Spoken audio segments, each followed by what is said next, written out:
अस्सलामुअलैकुम everyone, welcome to my channel. आज की वीडियो में हम स्टार्ट कर रहे हैं क्लास 9 एक्सरसाइज नंबर 8.3 का question number 8।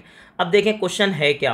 Solve the following equation. Sir आपको क्या करना है, इक्वेशन को सॉल्व करना है। और इक्वेशन को सॉल्व करने डेट मीन्स आपको फाइंड आउट करनी है वैल्यू ऑफ अननोन यानी कि एक्स। लेकिन आपके पास इक्वेशन देख के हमारे बच्चे को डर लगा। सर याद रखिएगा, आपको डरना नहीं है, हम बैठे हैं आपका डर निकालने के लिए। तो हमने कुछ नहीं किया, पहले तो हमने सिर्फ इक्वेशन को क्या किया, रीराइट। अब बताएं मेरे पास इक्वेशन क्या है भाई। उसने कहा सर इक्वेशन मेरे पास है टू के साथ बताएं कौन है भाई। उसने कहा सर एक्स अपॉन, ठीक है भाई, क्या है भाई, एक्स प्लस 1 होल स्क्वायर। अब बताएं मेरे पास क्या है भाई, माइनस का 5। फिर मेरे पास क्या है, फिर मेरे पास है भाई एक्स अपॉन साथ में क्या है बताइए, एक्स प्लस 1। ठीक है, साथ में मेरे पास है प्लस 2 इक्वल 0। अब बच्चे से मैंने एक बात पूछी, इक्वेशन देख के डर लग रहा है, मुझे बताएं किसको देख के डर लग रहा है। उसने कहा सर ये ब्रैकेट में जो वैल्यू है ना, इसको देख के मुझे डर लग रहा है। तो मैंने कहा आए चले मैं आपका डर निकालता हूँ। मैंने डर निकाला सर कैसे, मैंने यहाँ पे लेट कर लिया कि सर मेरे पास जो आप क्या है, एक्स अपॉन एक्स प्लस 1 है। सर ये किसके इक्वल है, मैंने लेट कर लिया एम के इक्वल। ठीक है सर, किसके इक्वल लेट कर लिया। उसने कहा सर मैंने लेट कर लिया एम के इक्वल। तो हम लेट कर रहे हैं कि हमारे पास x plus 1 upon x upon x plus 1 किसके बराबर है, एम के। बच्चे ने कहा सर सब तो वाई लेट करते हैं, आप एम क्यों लेट कर रहे हैं। क्योंकि सर मेरा नाम किससे आता है, एम से, तो मैंने लेट कर लिया एम। अब जैसे मैंने लेट किया, मुझे बताएं इक्वेशन क्या बनी। उसने कहा सर मेरे पास इक्वेशन आ गई 2। ठीक है, इसकी जगह मैंने लिख दिया एम और ऊपर क्या आ गया बताइए, स्क्वायर। चाहे तो होल स्क्वायर लगा दीजिए या डायरेक्टली लिख दीजिए एम स्क्वायर। यहाँ क्या बन गया, माइनस का 5। सर ये पूरी वैल्यू किसके बराबर है, एम के। साथ में मेरे पास क्या आ गया, प्लस 2 इक्वल टू क्या आ गया, 0। ठीक है, अब जैसे ही आपके पास इक्वेशन बनी, बच्चा खुश हो गया। उसने कहा देखें सर कितनी प्यारी इक्वेशन है। अब आपकी मर्जी, इस क्वाड्रेटिक इक्वेशन को आप फैक्टराइजेशन से सॉल्व कीजिए, कंप्लीटिंग स्क्वायर मेथड से कीजिए, या आप कीजिए क्वाड्रेटिक फॉर्मूले से सॉल्व। सर लेकिन मैं अपने बच्चे को हमेशा एडवाइस देता हूं कि आप यूज़ कीजिएगा फैक्टराइजेशन। इससे एक तो आपकी फैक्टराइजेशन स्ट्रांग होगी, दूसरा ये फैक्टराइजेशन मेथड थोड़ा सा टाइम कम लेता है। अदरवाइज आपके पास कंप्लीटिंग स्क्वायर मेथड या क्वाड्रेटिक फॉर्मूला टाइम ज़्यादा लेता है। ठीक है सर, अब इसकी मैं फैक्टराइजेशन कैसे करूंगा, मैं कॉर्नर टू कॉर्नर करवाऊंगा multiply. Sir corner to corner multiply करेंगे, 2 2 ज़ा मेरे पास क्या बन जाएगा। उसने कहा सर 4, और मैं गेम खेलूंगा 4 के साथ। किसके साथ गेम खेलूंगा, 4 के साथ। क्या बनेगा भाई, 2 2 ज़ा 4, फिर मेरे पास आ जाएगा 2 1 ज़ा 2। क्या बन जाएगा, उसने कहा सर 2 1 ज़ा 2। अब मुझे एक बात आगे ये समझा दीजिए कि जिन दोनों को आपने मल्टीप्लाई किया था उन दोनों की साइन को भी आपस में मल्टीप्लाई करवाइएगा। तो प्लस प्लस क्या हो जाएगा, प्लस। ठीक है, प्लस करने के बाद आना चाहिए मिडिल टर्म यानी कि 5। अब क्या ऐसी कंडीशन बन रही है कि दो नंबर को आप प्लस करें तो 5 बने। उसने कहा जी सर, 2 2 ज़ा 4 और इस 4 में मैं अगर 1 प्लस कर दूं तो मेरे पास क्या आ जाएगा, 5। ठीक है भाई, तो यहाँ पे लिख दूंगा 4 + 1। सर किसके बराबर है, 5 के। अमूमन बच्चे मिस्टेक कर देते हैं किसके अंदर, सर इसकी साइन के अंदर। तो याद रखिएगा इंशाल्लाह हमारा स्टूडेंट कभी भी साइन में मिस्टेक नहीं करेगा। क्यों, वो 5 की जगह पे क्या लिखेगा, 4 + 1। साथ में आएगा m + 2 इक्वल टू क्या आ जाएगा, 0।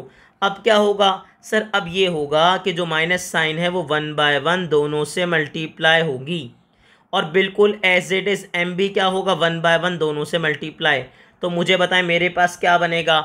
उसने कहा सर मेरे पास यहाँ पर आ जाएगा 2m²। जब माइनस साइन को मल्टीप्लाई करवाऊँगा तो माइनस का 4, साथ में आ जाएगा m, माइनस प्लस हो जाएगा माइनस, m 1 ज़ा क्या आ जाएगा m, साथ में मेरे पास आ जाएगा +2 इक्वस टू क्या आ जाएगा। उसने कहा सर इक्वस टू आ जाएगा 0। मुझे एक बात समझा दीजिए, सर 2 और 4 में कॉमन टेबल। उसने कहा सर 2 और 4 में कॉमन टेबल है 2 का। m² और m में कॉमन क्या है, उसने कहा सर m। तो मुझे बताएं अगर 2 बाहर चला गया और m² का मतलब 2m में से एक m भी बाहर चलेगा तो रिमेनिंग क्या बचेगा, m। फिर मुझे बताइए 2 का टेबल में कितना पढ़ूंगे, 4 आ जाए। उसने कहा सर 2 2 ज़ा 4। ये बेचारा मासूम m तो कहाँ जा चुका है, बाहर। अब बताएं सर ये minus sign as it is आ गई। मुझे बताएं m और 2 में कॉमन टेबल। उसने कहा सर कुछ नहीं है। तो अगर कुछ नहीं तो 1 का टेबल तो कॉमन होगा ना, 1m ज़ा m 1 2 ज़ा 2। बात समझ रहे हैं आप। अब एक बात याद रखिएगा सर, अगर ब्रैकेट के बाहर माइनस साइन आती है ना तो दोनों की साइन चेंज हो जाती है। ये माइनस क्या हो जाएगा प्लस, और ये प्लस क्या हो जाएगा माइनस। बच्चे ने कहा सर क्यों, क्योंकि याद रखिएगा ये माइनस साइन दोनों से मल्टीप्लाई होती है, minus minus plus, minus plus क्या हो जाएगा माइनस। ठीक है सर, अब दोनों ब्रैकेट्स आपके पास क्या है सेम, तो आप इनको कॉमन ले लेंगे और मेरे पास क्या बचेगा, मेरे पास बचेगा 2m-1। ठीक है सर, याद रखिएगा पहले में से बचा 2m, दूसरे में से क्या बचा -1। और याद रखिएगा हम अपने बच्चे को एक बात हमेशा समझाते हैं कि सर अगर दो वैल्यूज़ को मल्टीप्लाई करने पे आंसर 0 आ रहा है तो ये तभी पॉसिबल है जब या तो पहला वाला 0 हो, आइदर या तो पहला या दूसरा। ठीक है सर, याद रखिएगा तभी पॉसिबल है जब या तो पहला वाला 0 बना रहा हो या तो दूसरा वाला या तो दोनों। ठीक है सर, मेरे पास क्या होगा m-2 को भी किसके बराबर लूँगा 0 के, और 2m-1 को भी किसके बराबर लेंगे 0 के। ये माइनस का 2 इधर आके प्लस का 2 हो जाएगा और 0 में 2 प्लस करूँगा तो मुझे क्या मिल जाएगा, मुझे मिल जाएगा 2। तो मुझे पहला m मिल गया।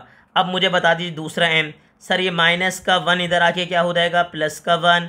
गेम खेलना है m के लिए तो ये 2 मल्टीप्लाई इधर आके क्या हो जाएगा, इधर आके डिवाइड हो जाएगा और m मुझे क्या मिल जाएगा, m मुझे मिल जाएगा 1/2। ठीक है सर, अब जैसे ही आपको मिल गया बच्चा खुश होने लगा, सर वो खुशी से नाचने लगा। सर याद रखिएगा वो खुशी से पागल होने वाला था, लेकिन मैंने उसको बताया कि सर अभी आंसर नहीं आया, अभी तो पार्टी शुरू हुई है। तो बच्चे ने कहा सर क्यों, क्योंकि सर याद रखिएगा आपके पास क्वेश्चन में x था m नहीं था, आप m उधार लेकर आए थे। आपने क्या कहा था कि मैं उधार ले रहा हूँ कि पूरा किसके बराबर है m के। अब वो उदास हो गया, उसने कहा लो सर हमारा तो आंसर नहीं आया। अरे सर तकरीबन रास्ते में आंसर आने वाला है थोड़ी देर बाद, तो हम क्या करेंगे, हम वापस उधार देंगे उसको। हम बोलेंगे m किसके बराबर था 2 के, और हम कहाँ पुट कर देंगे, वापस जहाँ से हमने उधार लिया था यानी कि इक्वेशन नंबर 1 में। तो मुझे समझा दीजिए इक्वेशन नंबर 1 आपके पास क्या है भाई, x अपॉन मेरे पास क्या है भाई x + 1। सर किसके बराबर है 2 के। गेम खेलें सर, बताएं क्या होगा। सर मेरे पास x रहेगा यहीं पर, ये डिवाइड करा के क्या हो जाएंगे मल्टीप्लाई। ठीक है सर, किससे मल्टीप्लाई होगा, 2 मल्टीप्लाई होगा x + 1 से। तो मुझे बताएं मेरे पास क्या आ जाएगा, मेरे पास आ जाएगा 2x, और जब ये 2 1 से मिलेगा तो 2 1 से क्या आ जाएगा 2। ठीक है सर, अब उसने कहा एक काम कीजिए, एक काम क्या करेंगे सर, यहाँ पे x को x के पास बुलाएंगे तो ये +2x इधर आके क्या हो जाएगा -2x, और वहाँ बेचारा कौन रह गया 2। सर देखें बात समझें, अब यहाँ पे x की साइन क्या है प्लस और इसकी साइन क्या है माइनस, प्लस माइनस क्या हो जाएगा माइनस हो जाएगा। 2x में से x माइनस करूँगा तो मेरे पास बचेगा x, साइन आएगी बड़े नंबर की जो कि मेरे पास कौन है, उसने कहा सर 2, और 2 की साइन क्या है माइनस।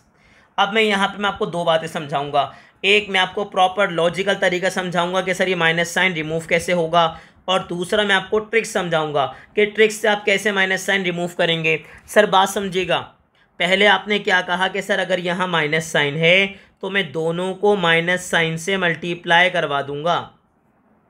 ठीक है सर, दोनों को किससे मल्टीप्लाई करवा दूंगा माइनस साइन से, यानी कि लेफ्ट को भी और राइट को भी। यहाँ पे कौन था -x और यहाँ पे कौन था 2, तो ये माइनस माइनस प्लस हो जाएगा, x आ जाएगा मेरे पास, और ये हो जाएगा -2।